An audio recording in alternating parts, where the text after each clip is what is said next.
Hi, I'm Jeremy from Building Interiors. We are a design and refurbishment company based in the north of England.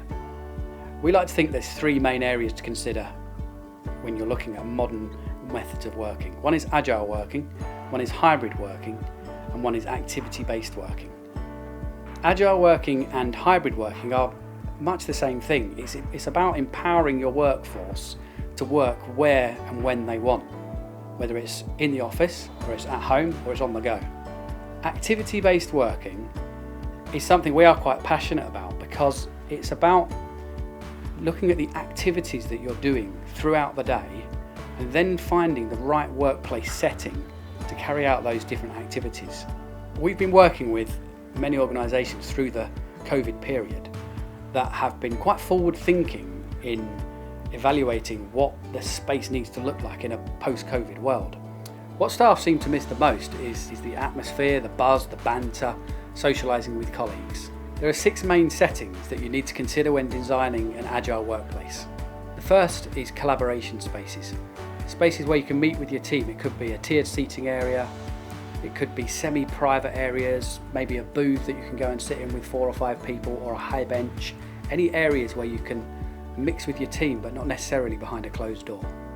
Private spaces are important. Maybe just somewhere where you can go and take a phone call, or where you can have a meeting that needs privacy. Quiet nooks is something that our design team like to consider.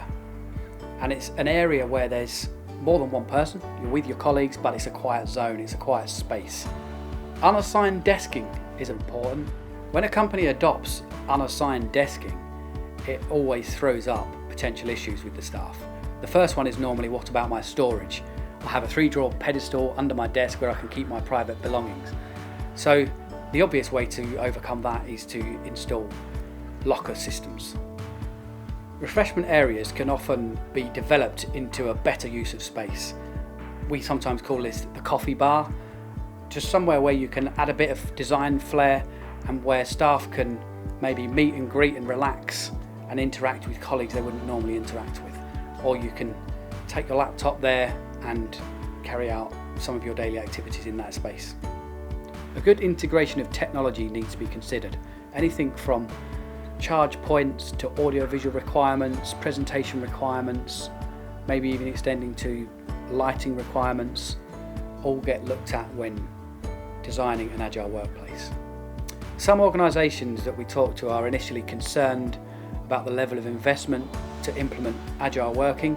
This doesn't necessarily need to cost a lot, but there are various stages and phases that can be looked at, from maybe even just a rework of existing furniture items and introducing some additional furniture pieces. If you're interested in looking at how agile working could work for your company, we do offer a free workplace study where we analyse the space, we talk to your people, and we give you a set of recommendations.